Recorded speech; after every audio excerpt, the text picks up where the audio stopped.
Last class we have learned what is matter and definition of matter. In this class we can see the classification of matter.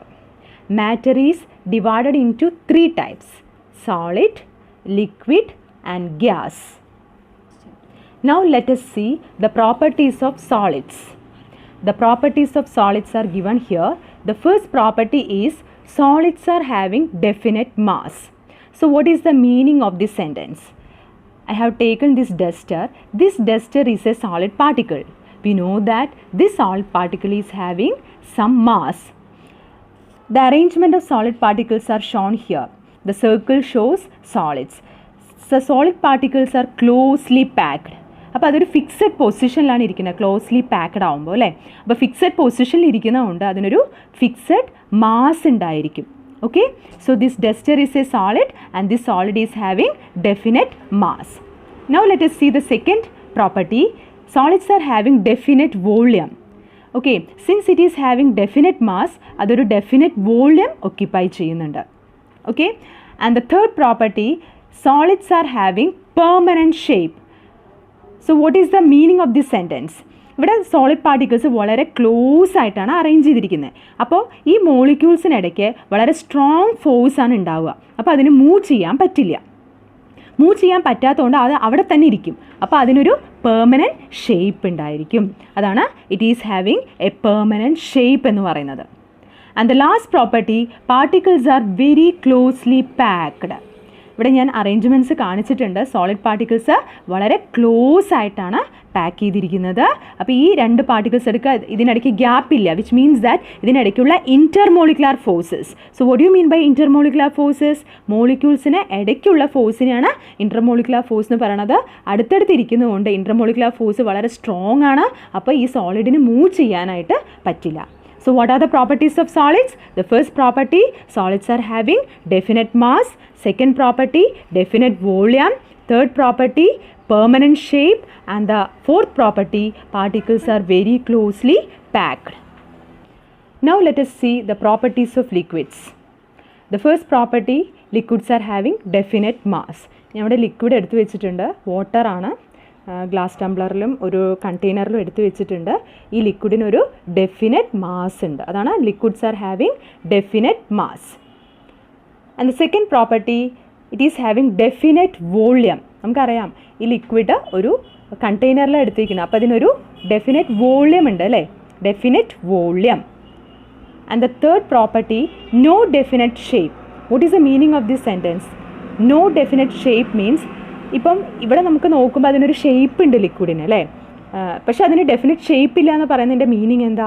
ഇപ്പം ഞാനൊരു glass Tumblr എടുത്തു. ഇപ്പം ഈ ലിക്വിഡായിട്ടുള്ള വാട്ടറിന് glass ടംബ്ലറിൻ്റെ ഷേപ്പാണുള്ളത്. ഇതേ ലിക്വിഡായിട്ടുള്ള വാട്ടറിനെ ഞാനൊരു കണ്ടെയ്നറോ ട്രഫിലെടുത്തു. ഇപ്പം ഇതേ ലിക്വിഡായിട്ടുള്ള വാട്ടറിന് ഈ ട്രഫ് അല്ലെങ്കിൽ കണ്ടെയ്നറിൻ്റെ ഷേപ്പാണുള്ളത്. അതാണ് no definite shape, which means that it will take the shape of the container. And the fourth property, the particles are not very closely packed. ഇതാണ് ലിക്വിഡ് പാർട്ടിക്കിൾസ് കാണിച്ചിട്ടുണ്ട്.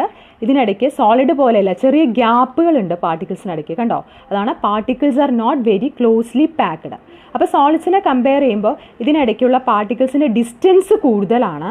അപ്പോൾ ഇതിനിടയ്ക്കുള്ള ഫോഴ്സ് സോളിഡിനെ കമ്പയർ ചെയ്യുമ്പോൾ കുറച്ച് ലെസ് ആയിരിക്കും. അതാണ് particles are not very closely packed as compared to solid. സോളിഡിനെ compare ചെയ്യുമ്പോൾ closely packed അല്ല, ലിക്വിഡ്സിൽ കുറച്ച് ലൂസ്ലി പാക്ക്ഡ് ആണ്. കുറച്ച് മൂവ് ചെയ്യാനായിട്ട് പറ്റും ലിക്വിഡ് പാർട്ടിക്കിൾസിന്, കാരണം ഇതിനിടയ്ക്കുള്ള ഫോഴ്സ് കുറച്ച് കുറവാണ്. കാരണം കുറച്ച് ഡിസ്റ്റൻസ് പാർട്ടിക്കിൾസിനിടയ്ക്ക് ഉള്ളതുകൊണ്ട് ഈ പാർട്ടിക്കിൾസിനിടയ്ക്കുള്ള ഫോഴ്സ് കുറച്ച് കുറവായിരിക്കും. So what are the properties of liquids? The first property, liquids are having definite mass, definite volume, no definite shape. And the last property, particles are not very closely packed. Now let us see the properties of gases.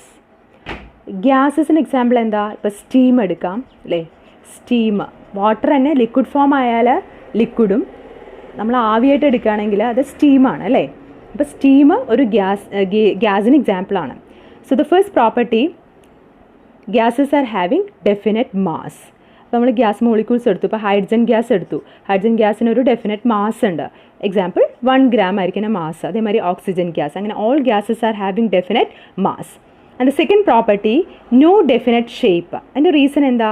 ഇതാണ് gas particles arrange ചെയ്തിരിക്കുന്നത്, കാണിച്ചിരിക്കുന്നത്. നമ്മൾ solids and ലിക്വിഡ്സിനെ compare ചെയ്യുമ്പോൾ particles are far apart, വളരെ ഡിസ്റ്റൻസിലാണ് particles ഇരിക്കുന്നത്. അപ്പോൾ ഡിസ്റ്റൻസിലിരിക്കുമ്പം അത് ഒരു ഭാഗത്ത് അവിടെ ഇരിക്കില്ല, ഇങ്ങനെ മൂവ് ചെയ്തുകൊണ്ടിരിക്കുമ്പോൾ അതിനൊരു ഷേപ്പ് ഉണ്ടാവില്ല. അതാണ് നോ ഡെഫിനറ്റ് ഷേപ്പ് എന്ന് മീൻ ചെയ്യണത്. And the third property no definite volume. Gas പാർട്ടിക്കിൾസിന് ഡെഫിനറ്റ് ഷേപ്പും ഇല്ല, ഡെഫിനറ്റ് മാസും ഇല്ല, അപ്പോൾ അതിനൊരു ഡെഫിനറ്റ് വോളിയം ഉണ്ടായിരിക്കില്ല. And the last property is particles are loosely packed. ഇത് ഫിഗറിൽ കാണിച്ചിട്ടുണ്ട്.